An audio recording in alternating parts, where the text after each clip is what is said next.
¿Recuerdas el numerito que hacíamos juntas? Ay, ya te estoy dando la lata de nuevo, pequeña, disculpa, es que a veces siento que si no me escucho yo misma dejaré de existir, ya ves, si no le explico al hombre este que todavía vivo, es capaz de volver a escribir que me he muerto. Escribe, vamos. Continuemos. Si enviamos temprano la nota, capaz que mañana vuelve a salir el nombre de Trinidad Guevara. En letras de molde, 2 días seguidos en la crónica, nada mal, ¿no crees? Apunta, vamos.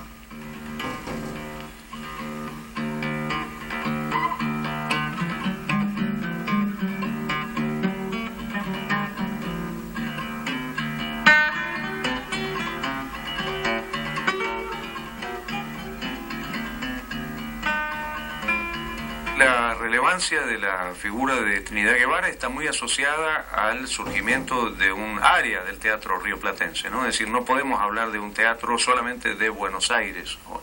Sino que en realidad hay muchos intercambios fundamentalmente con Montevideo, ¿no? Los rioplatenses sería justamente una zona que excede la posibilidad de pensar naciones. Cada una de las dos ciudades tiene una relación muy intensa con el teatro, que es la única forma de diversión de la época. O sea, el circo, el teatro callejero y el teatro de sala, que en los dos lugares es uno solo, el Coliseo Provisional. Y por otra parte, las compañías van de un lado a otro permanentemente. En el periodo colonial vienen muchas compañías de Perú, de Lima. Las compañías españolas que vienen haciendo recorrido durante todo el siglo XIX, las compañías son itinerantes, permanentemente itinerantes, las ciudades son muy pequeñas, se pueden hacer pocas funciones y por lo tanto tienen que girar.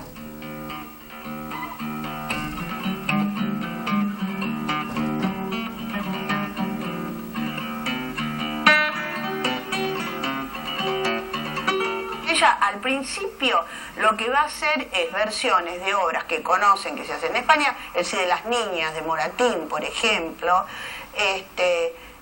y entra muy tempranamente en el romanticismo, obviamente, porque desde el principio del siglo XIX ya tenemos un romanticismo en España y una vez producida la Revolución de Mayo, el romanticismo francés. Por otro lado está el tema del ascendiente independentismo, ¿no?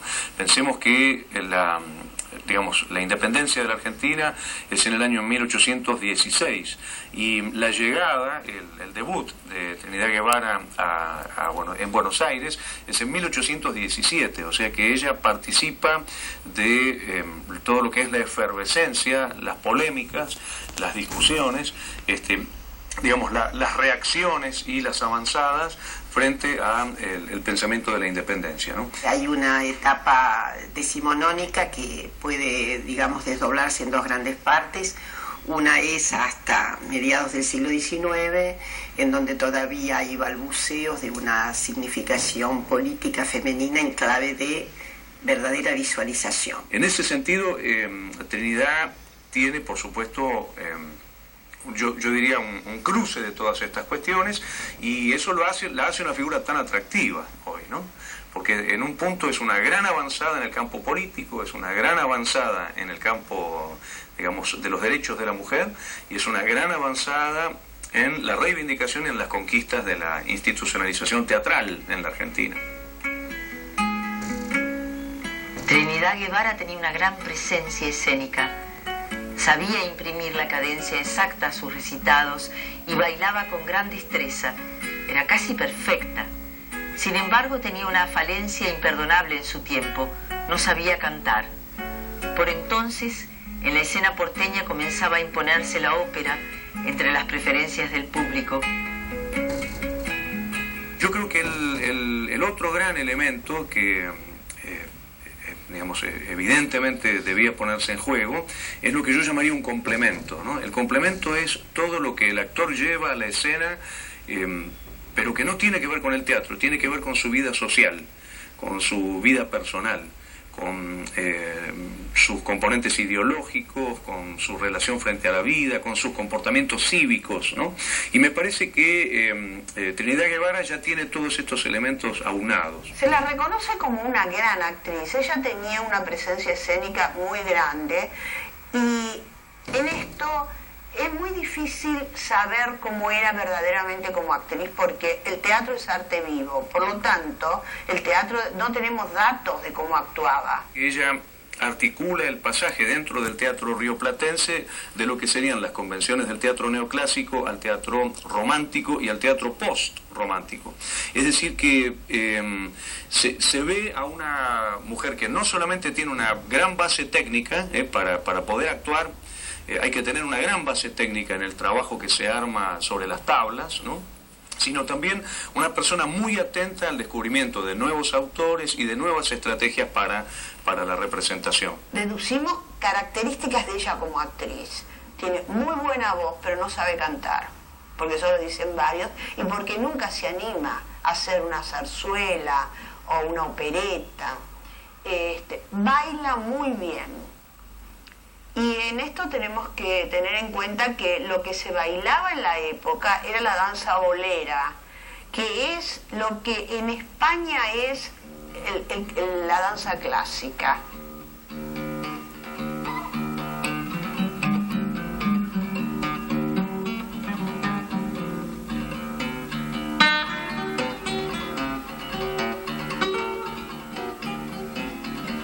Las bases de estigmatización de las mujeres están sobre todo dadas en el sentido de la expectabilidad de los roles de género. Entonces, a partir de ahí hay un canon moral.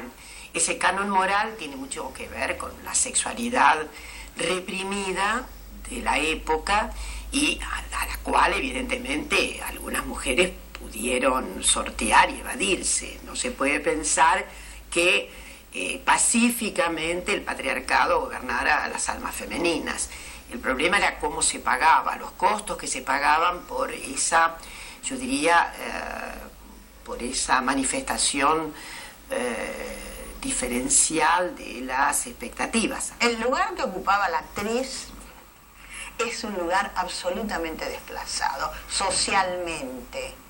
O sea, un joven de la buena sociedad no puede casarse con una actriz, o una joven de la buena sociedad no puede dedicarse al teatro. Quiero decir, son dos mundos antagónicos que se encuentran en el momento de la representación, ahí se elogian, se aplauden, etcétera, etcétera, pero que no pueden aceptarse. O sea, si Trinidad Guevara tiene amores con Oribe, bien, pero esa hija nunca va a poder llamarse Oribe. Ella está atravesada por todas estas líneas, ¿no?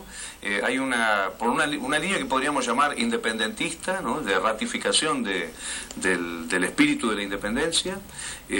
Por otro lado, una línea de, digamos, todavía módica, pero a la vez muy potente, de reivindicación del lugar de la mujer desde un campo mayor de libertades, ¿no? Y por otro lado, el de la reivindicación institucional del teatro, ¿no? Que pensemos que en Europa todavía había lugares donde no se enterraba a los actores, en Camposanto se los enterraba fuera.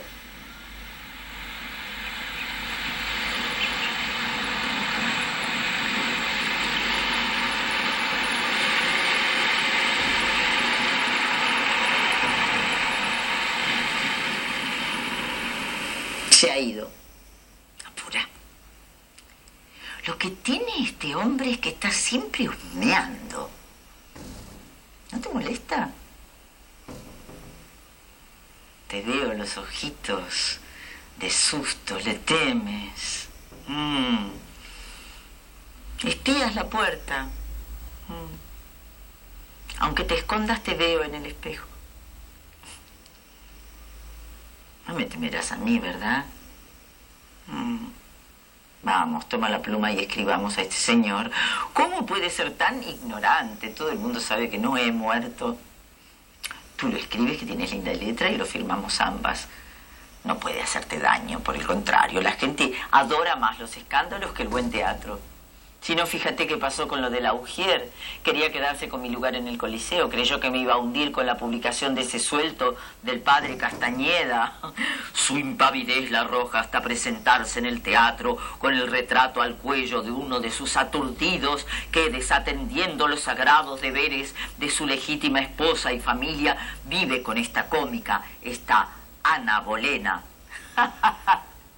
Todavía me lo sé de memoria.